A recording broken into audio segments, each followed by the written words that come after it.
Hello, and welcome to Being a Feelings Coach.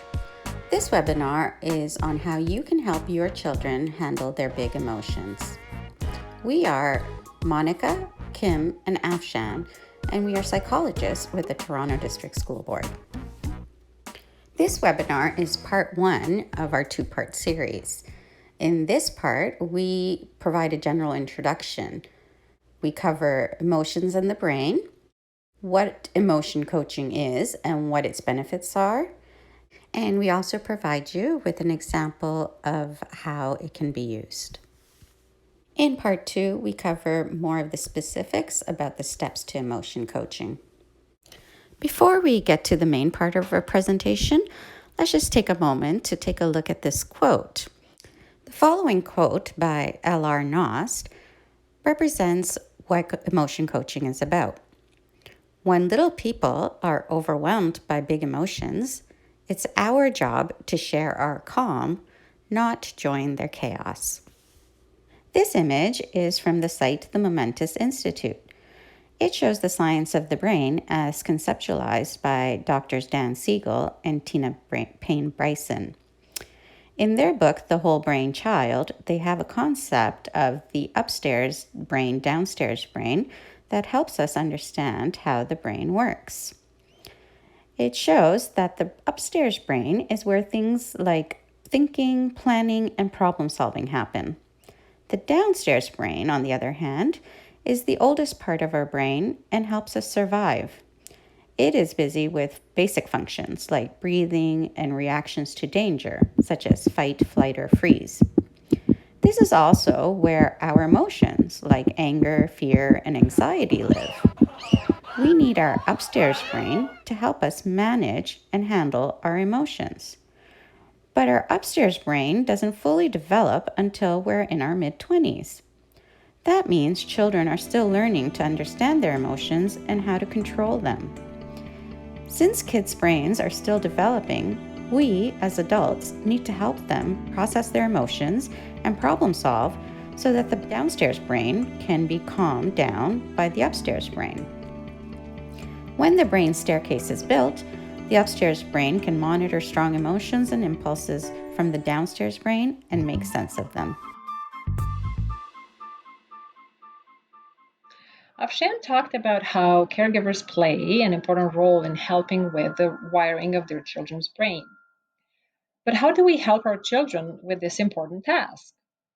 John Gottman, an American psychologist, studied parenting philosophies, including something called emotion coaching. But what is emotion coaching?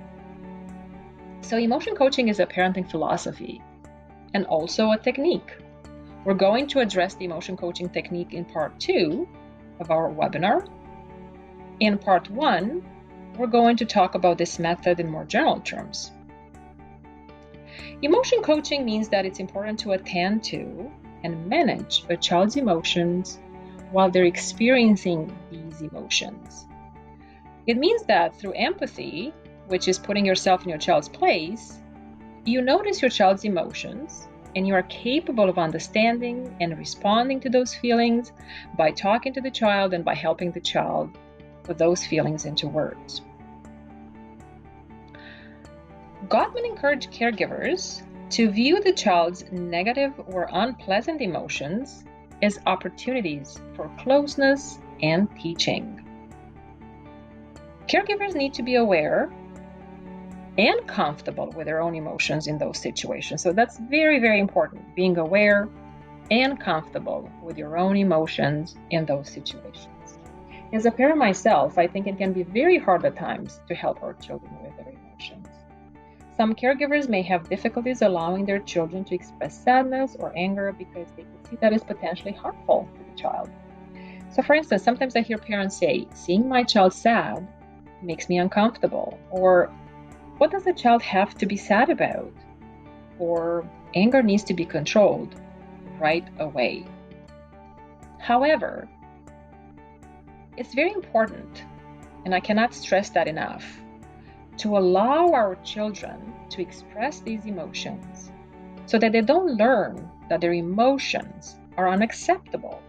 We are far too quick to want to change or correct behavior with consequences when we need to look at the reasons for that behavior in the first place and what it's saying about the child's needs. This is what we're going to explore in this webinar. So watch this quick video done by Kim, who is briefly going to illustrate an example of emotion coaching. What's going on, Paul?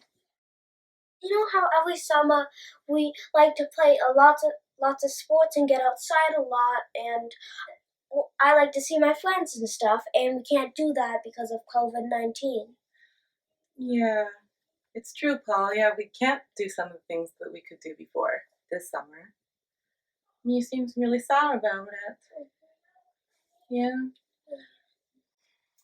Tell me more. Like, what friends do you wish you could see, or what are the things you'll miss? I wish I could see Matthew S. in school. And I also miss like playing soccer. I used to get signed up in the summer all the time for soccer and sports and stuff. Yeah. And today we can't do that. Yeah, I know you really like Matthew S. And you haven't seen him in ages, right? Yeah. And we can't sign up for soccer because it's probably not going to be running. Yeah. So it makes sense that you'd be feeling kind of sad and depressed. I know. I really wish that I could just change that. I would love to see you hang out with Matthew and for us to do all those fun things this summer. Yeah. So Polly, I'll be there for you, okay? And I'll be there to help you feel better when you're not feeling great. And maybe when you're ready, we could make a list of things that we can do or that you'd like to do. Maybe different things. Okay. Whenever you want, we could do that. Yeah. Research shows multiple benefits of emotion coaching. Emotion coached children are more emotionally stable. So they show fewer negative emotions, fewer behavioral problems, more positive emotions, more compliance. Children calm themselves down more quickly when they get upset. And that means that they have better self-regulation. We call that self-regulation. Children feel heard and understood. They show better social skills and have more nurturing relationships with parents, caregivers, and peers. So it does improve the bond between the parent and the child, and it allows the children to develop stronger friendships. Interestingly enough, they also have better academic achievement because they're calmer and can pay better attention. And they're also physically healthier, and they get sick less often because they have a stronger immune system when they are less stressed. So, just to summarize, part 1 of this talk was meant to be a quick introduction to emotion coaching and its benefits. If we piqued your interest, please watch part 2, where we'll show you step by step how to implement it. Thank you kindly for watching.